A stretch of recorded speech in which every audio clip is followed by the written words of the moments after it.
So it's about the art of questioning, and the workshop will be conducted. It has been specially curated for CP Goenka group of schools from the Collins team. And we have Mr. Akash Raut, who's a resource person. Mr. Raut is a Cambridge assessment and IBDP examiner.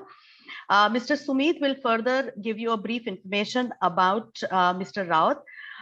But let me just, very quickly tell you why this need of, why the need for this workshop.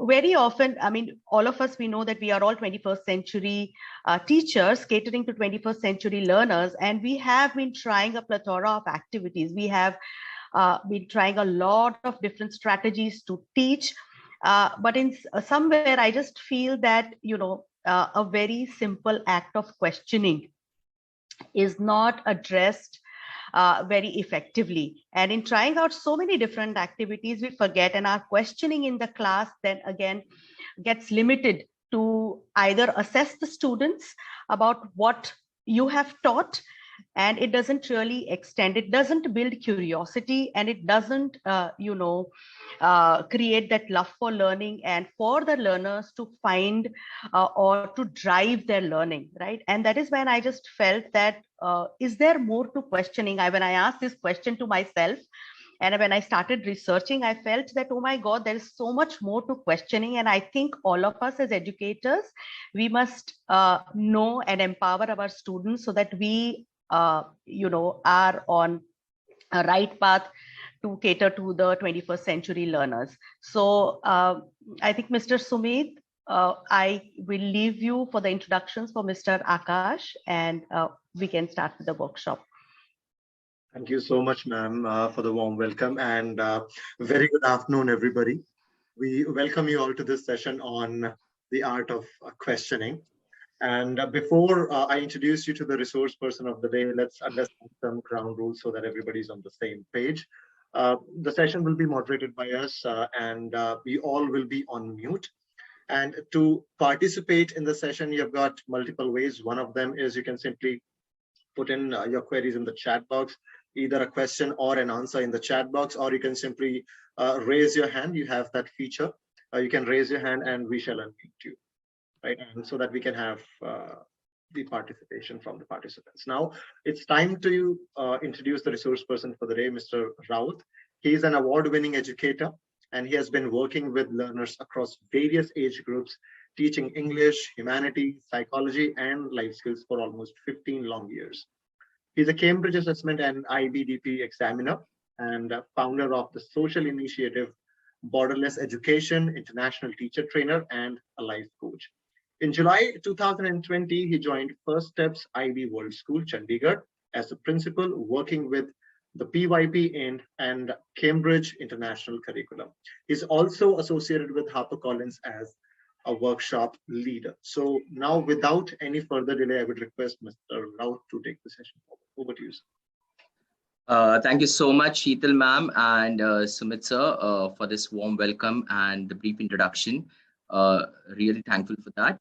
So without any further ado, let's get started because we have very little time. And as always, I have packed this session with a lot of activities and discussions so that we can get the best out of it. So what I'm going to do is I'm going to put you all through a task before we actually start with our lectures and making our notes. So the first thing I want you all to think, okay, as we do it in the class, wear your thinking hats and try to think about this question. To what extent does the power of asking question makes a difference? Okay, there's a typo over there. Makes a difference in the learning process. I wanted to put it as questions earlier, but then I just want to put it as a question. Be very mindful. And what I want you all to do is I want you all to respond on this Padlet page. So we all are going to use our multiple intelligence skills and answer to this question on the Padlet page. Your time starts now. We are not going to take more than a minute. The answer could be in the form of a phrase, a sentence, a paragraph.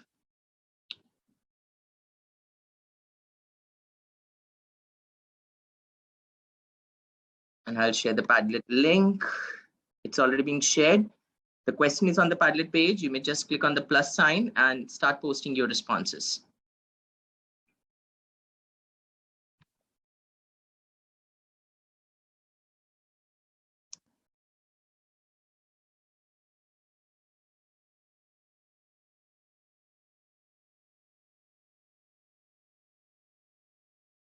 I don't need a long answer. I need as short and crisp as possible so that, okay, this answer has to be here. So I'm moving it in the right tab. Okay. Makes learning interactive, instills curiosity and engages the learners. Perfect to challenge them, makes it inclusive, enhance creativity. The more you ask, the more you learn. Perfectly fine. Student is on an alert mode. Okay, thank you. I guess this sets the mood for the session. Okay, time's up. Whatever you have posted makes a lot of sense, and I have tried dragging them in the right box. It was the first column that I wanted everyone's responses to be on. Nevertheless,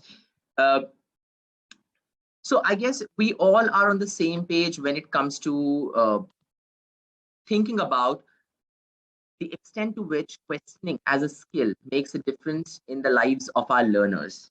Okay, and I'm very sure each of you sitting here listening to me would agree with the fact that questioning is one of the most important tools at the teacher's disposal in the classroom.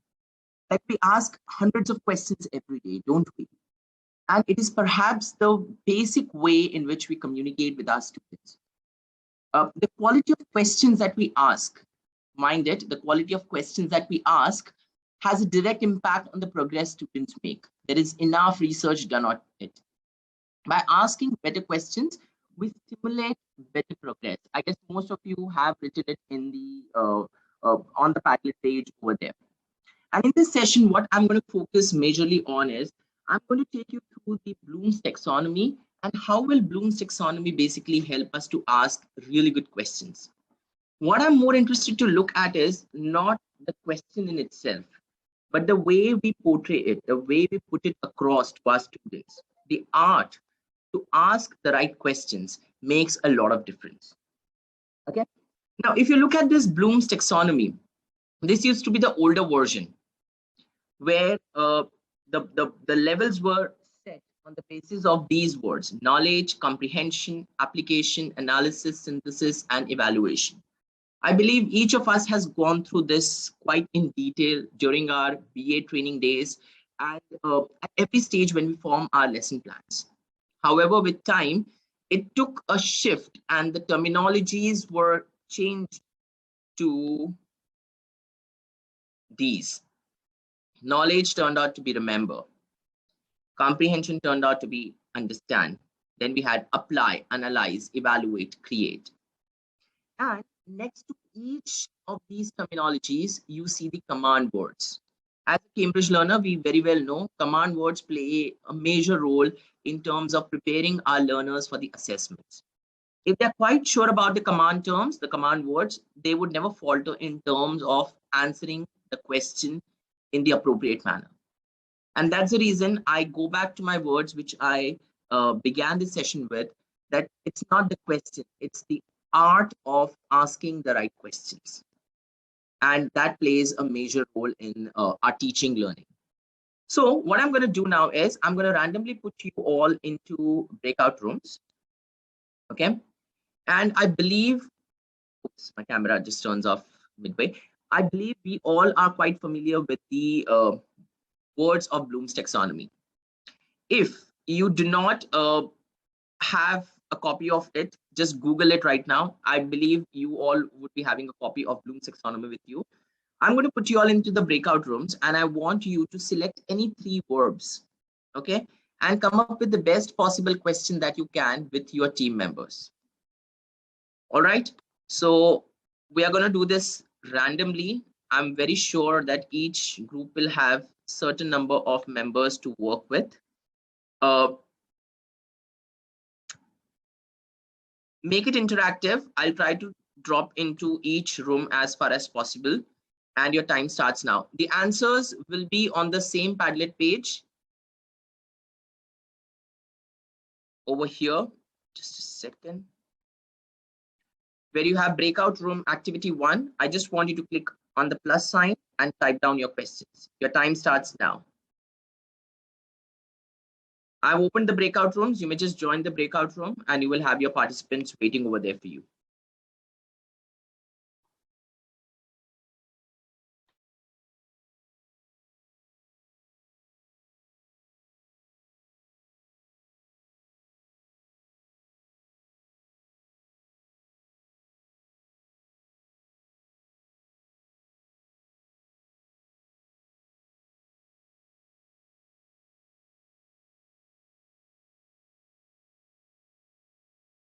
All right, I can see almost all our participants are back and most of them are still joining in. So I did get a chance to visit most of the breakout rooms to listen to the discussions that the teachers were doing. And a thought crossed my mind that almost all the questions that were getting discussed were on a very basic note in terms of knowledge and the content and the understanding of the students. Very few I could hear in terms of the application part, the synthesizing part, the analytical part, the evaluation part. That's what I have been reading. I'm not sure others, if you have got time to go through the questions that your peers have put on the sheet. Okay.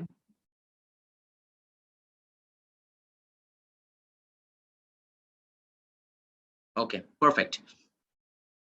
Debriefing of this task. In not more than 2 minutes, I want the participants to unmute themselves and just give me a simple conclusion to why do we think that these verbs or these command terms need to be staged. Okay, I'm not asking why are these verbs important. My question is, why do you think these verbs or these command words need to be staged when you question in your classroom? Yes, Miss Seema, I can see your hand raised. You may just unmute yourself and speak.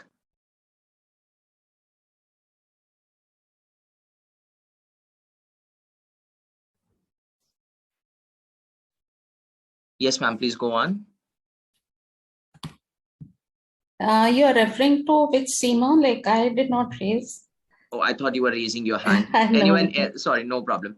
The ones who have raised their hands, you can just unmute and speak. Yeah, go on. It is because I feel that learning is a journey, and that is why it has to be in stages. Unless you have stepped on the first step, you can't go to the next. It has to be one step at a time, and that's how you learn. Okay. Unless you have remembered it, you will not understand, and so forth. Okay, perfect.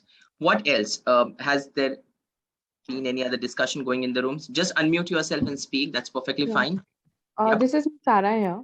I'd like to come in. According to me, I feel that the reason why it should be in different stages is because it helps students, it directs them towards a particular thinking. You allow students to first understand what the concept is and then direct their mental part towards the final answer. So if you go as per the entire triangle that is given, it helps them to have the same wavelength as the Cambridge examiner. Okay, good. Short and crisp. Anyone else? Any other points? Okay. So if I take you through my screen once again, just a moment. Yeah. I have tried to put a sample question over here. Okay. Imagine I'm doing a unit on Marxism and I have an inquiry question for my students. It's always good to start your unit with a question rather than a topic. Rather than informing your students that we are going to focus on Marxist theory for the next 6 weeks or 4 weeks or 3 weeks, it's always good to coin out a question around it and ask your students to answer the question from various lenses. The answer need not come immediately. The answer is something that they would acquire towards the end of your first, second, third week, the duration of your unit, basically. Okay. Now let me take theoretical information that the two teachers just shared and put it in this example. To what extent is Marxism an outmoded and outdated theory of society? Okay, I'm infusing them with a thought. As I said, the question is not important. The way I'm putting it across is important. The choice of words are important. Now, if I have decided that I'm going to do this unit for a couple of weeks, I want my students to answer certain questions at different stages. Now, one important myth I'm going to break over here is most of the time the teachers feel that grades 1, 2, 3 will focus a lot on knowledge and the comprehension part. They will not reach the create and analyze and apply part. Whereas the higher grades need not do the knowledge and remember part. That's completely a wrong notion. At every stage of your learning, you start from the first stage till the apex. So let's look at how this example has been coined out. My week 1, I will have, or my lesson 1, I will have this question. What characterizes Marxist explanations for a society? Here, my students are basically looking at the facts and the information that's available. I don't want them to come to a conclusion directly. At times, as teachers, we want to jump over the bridge and take the next step immediately, rushing into the process of learning. Remember, your questions need to be very sharply coined out, otherwise it might just lose the essence of the content being touched upon. Second lesson or second week, how do Marxist explanations compare to other theories? My students would not be in the position to answer this question if they are not familiar with Marxist explanation of a society. Moving on, now I want them to get into the mode of arguing and debating and holding opinions. Is it possible to modify Marxism to fit with the modern world? Some might say yes, some might say no, and they might have their own perspectives. Furthermore, analyzing and outweighing what responses do we get.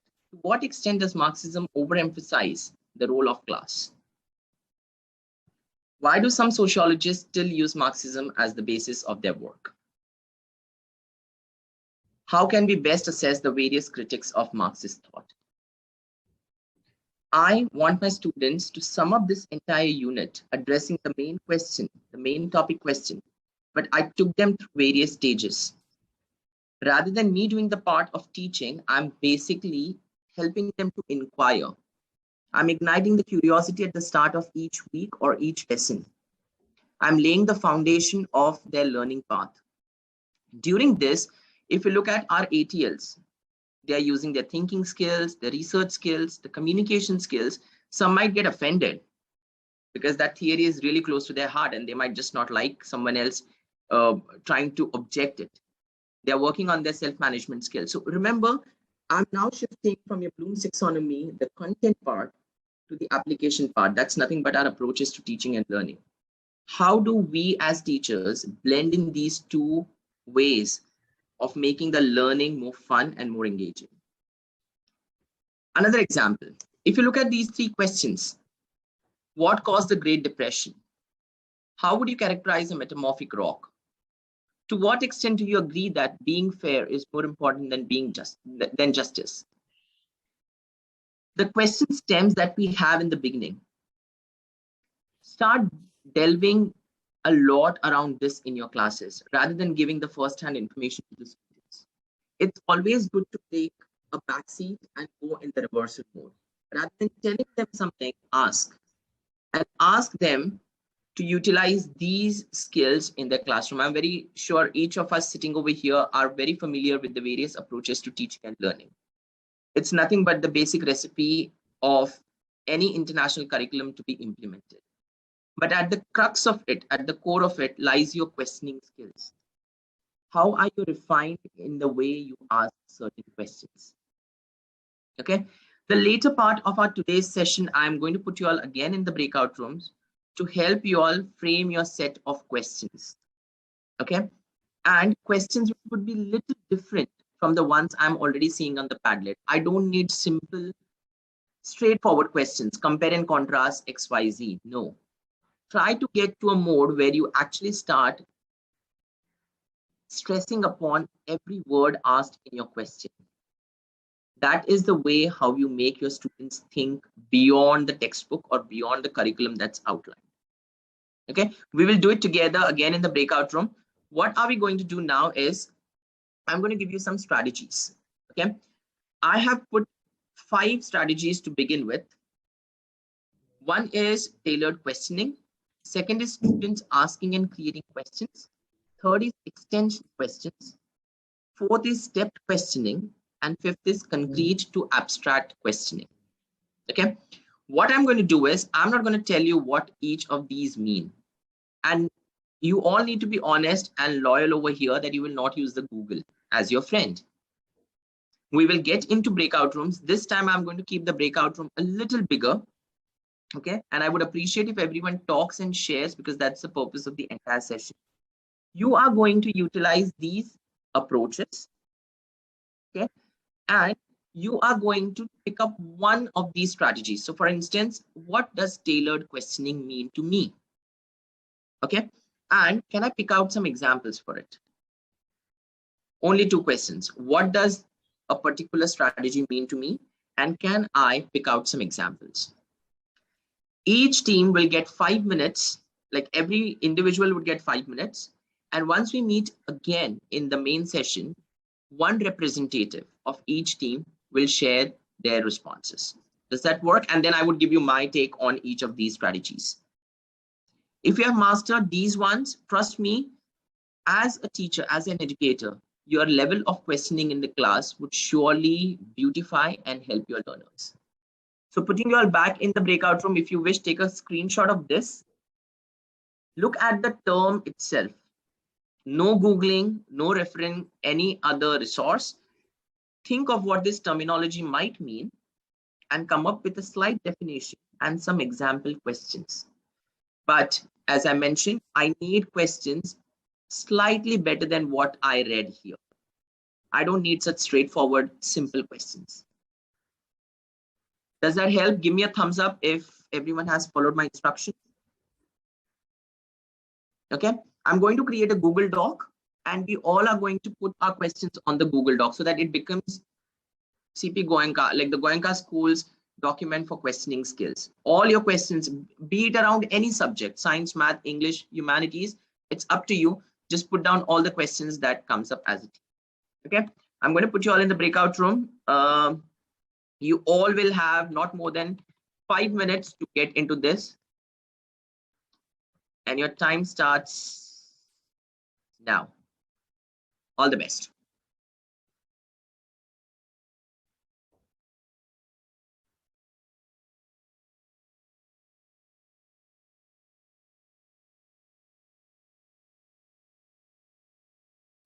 All right. I got a chance to visit most of the teams to listen to the level of questioning now in comparison to where we were at the start of the session when we did the first breakout activity. And there were some interesting discussions going on. So what I'm going to do is each team will get approximately a minute or so to share whatever they discussed. Some of the teams had come up with really good questions and the entire definition of these strategies, and they could hit the bullseye and make my explanations as well. For those concepts, those strategies where there was still some unclear thoughts going on, I'm going to shed some more light on it. So who would like to go first? Like, since we are so many of us, I'm just keeping the platform open. Raise your hand, unmute yourself and go on. You all have done a good job. Yes, Seema ma'am, please take a lead. You're on mute? Yeah. Yeah. Okay. So like now what we discussed was like we are going to like ask the students about what had recent development. What is Bully by app? Now it is very much ongoing nowadays. So the students came up with that, like it is like say it is a type of a crime or a cyber crime. So then I asked them, what about it?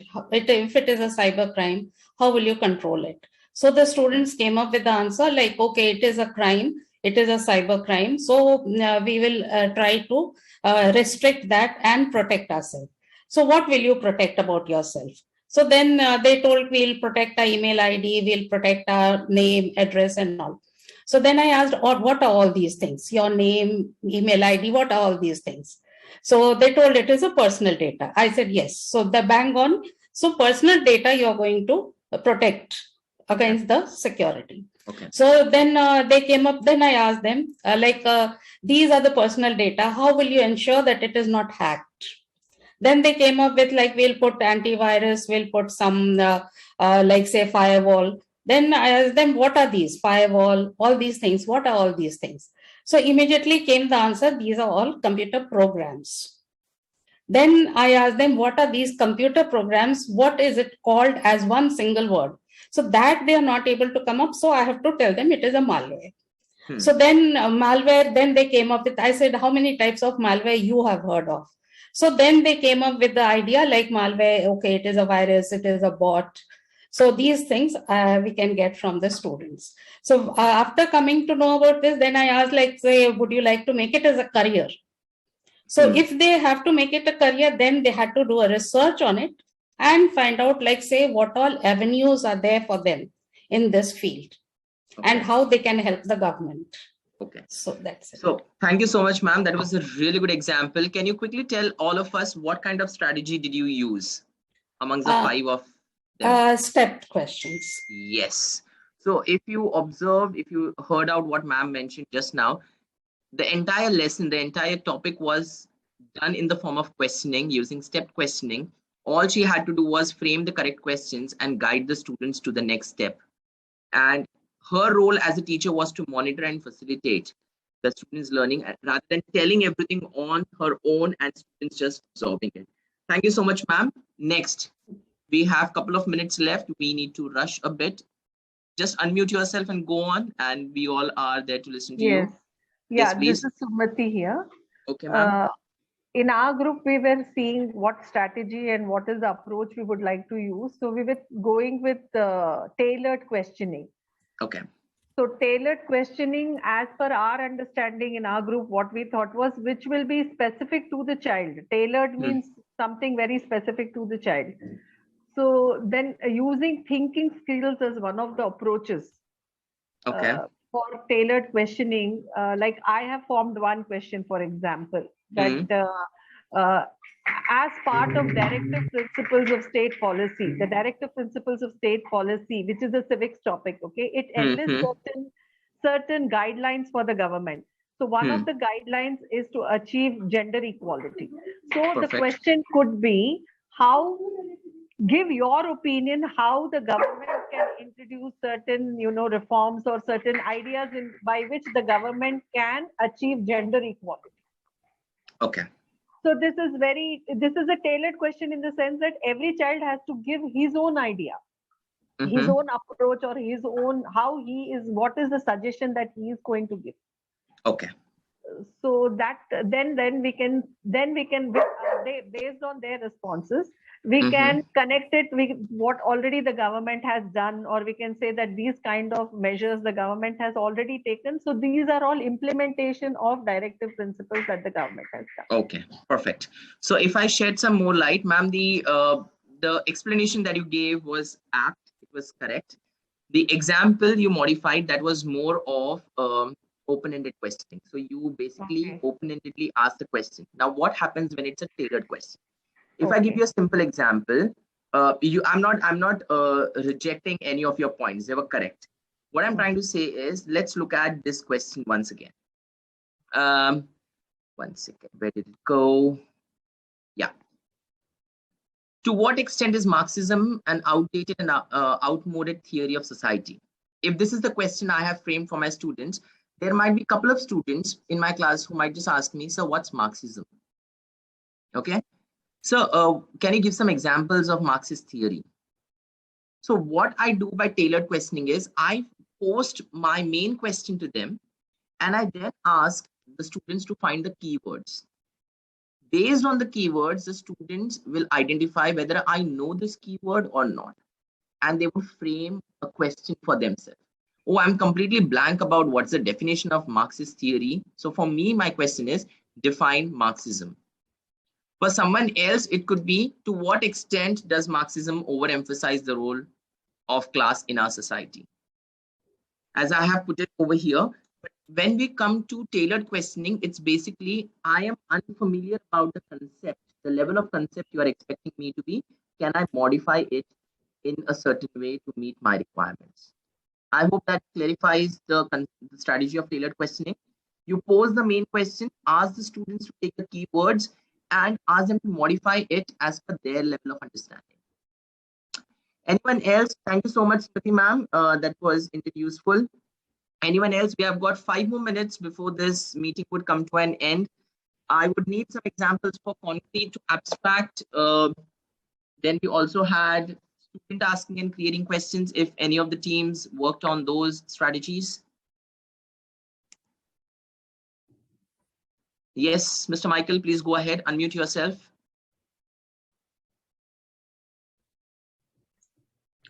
Right, Mr. Raut, we actually ended up combining the two strategies, the tailored questioning and students asking and creating questions.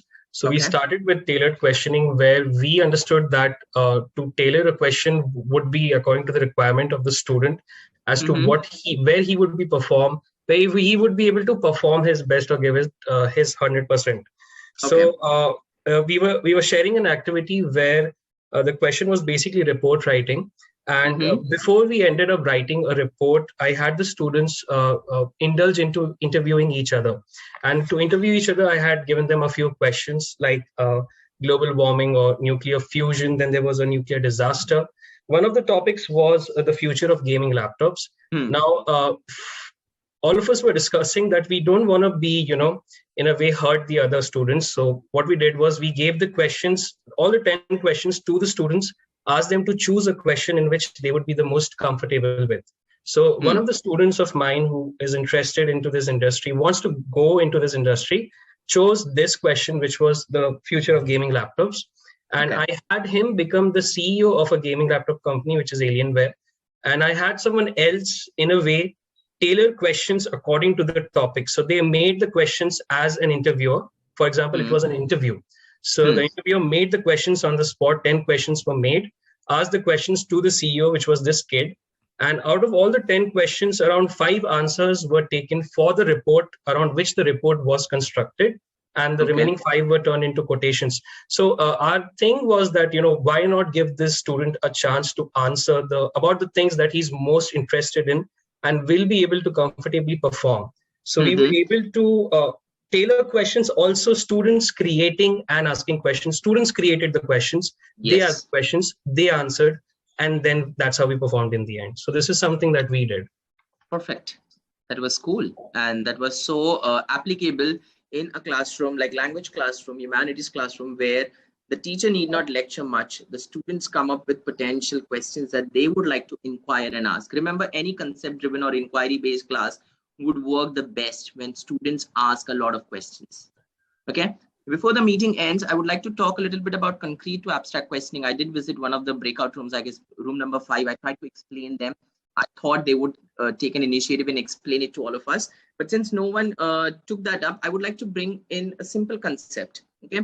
What happens in concrete to abstract questioning is you basically create a continuum in your class. In a regular classroom scenario, you might just have a string of thread, put it on a wall, and give students ample post-it notes throughout your unit, throughout your week, throughout your lesson, and ask them whatever question comes to their mind, start penning down, and you stage them. Like you put 1, 2, 3, 4, 5. 5th level question is the toughest question, something that's imaginative and something that's fictional. I gave an example of what's the smell of a rose. Imagine you are giving this question to a kindergarten class or a preschooler or a first grader. They might not find the correct word. Is it sweet, or is there any particular word for it? But if I just ask them, what's the color of rose? It's a concrete question. So it's at level 1. Okay. What's the feeling of a rose petal? It's soft. So it's somewhere where the child will have to apply his or her knowledge of vocabulary and understanding the concept of softness and hardness and tough. Okay, so when it comes to concrete to abstract, what I have seen in the last so many years of my teaching career is that students excel at answering concrete questions, be it math, science, humanities, language, but the moment it comes to abstract questioning, they get lost because they need a lot of potential in terms of thinking as a skill, okay, understanding and communicating as a skill, in order to understand the higher level of questioning in the classroom. So to get that problem sorted, a simple solution is create a continuum, a line basically, where you start from concrete question and never jump directly on the abstract questioning. That would be a pitfall. Start with concretized question. Imagine you're taking baby steps. See to it that each level your students are able to answer the best question. Like if you start with define, change it to state, change it to list. Ask them to rephrase the questions. The more our students will get into the habit of questioning, trust me, learning will become more engaging, lifelong, and meaningful. And that's what is needed by Cambridge learners in the higher grades. And with this, I bring our session to an end. I hope there were some takeaways for each of you in terms of it's not merely the question that's important, it's also the way we ask it, the way we frame it, the way we phrase it. And the beauty of questioning actually lies when your students ask you the next question. The purpose is not to get an answer. The purpose is to stem out another question out of a question. Thank you so much. I hand it over to Mr. Sumit, if he's around. Sumit, Manish? Yeah. Any questions, anyone? If you have any questions, you may just get in touch with me. You may ask it right now. It's a free platform to go on with.